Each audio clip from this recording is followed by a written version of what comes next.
ایک شخص اپنی بیوی سے بے پناہ محبت کرتا تھا۔ بدقسمتی سے بیوی کو جلد کی بیماری لگ گئی، جس سے دن بدن اس کی خوبصورتی بدصورتی میں ڈلتی چلی گئی۔ اس پر مصیبت یہ ہوئی کہ ایک حادثے میں وہ شخص بھی بینائی سے محروم ہو گیا۔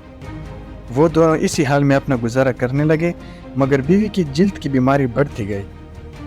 وہ اتنی بدصورت ہو گئی کہ کوئی اسے دیکھتا تو کراہت محسوس کرتا، مگر اس کا اندھا شوہر اسے لک میں توڑ توڑ کر کھلاتا تھا۔ وہ سوچتی کہ اگر میرا شوہر اندھا نہ ہوتا تو شاید اس کے ساتھ رہ نہ پاتا، اور وہ اپنا اس حال میں اسے دکھانے سے پہلے ہی میں مر جاتی، اور پھر اسی دوران بیوی کا انتقال ہو گیا۔ اس صدمے میں شوہر نے اپنا سب کچھ فروخت کیا اور دوسرے شہر جانے لگا، تو راستے میں کسی نے آواز دی، اب تک تو تمہاری بیوی تمہاری آنکھیں بنی ہوئی تھی، وہی تمہیں پکڑ کر راہ چلاتی تھی، وہی تمہاری مدد کرتی تھی، اب کہیں اکیلے کیسے جاؤ گے؟ اس شخص نے کہا، بھائی میں اندھا نہیں ہوں، اندھا بنا ہوا تھا۔ یہ احساس میری بیوی کے لیے بہت تکلیف دہ ہوتا کہ میں اس کی بدصورتی کو دیکھ رہا ہوں۔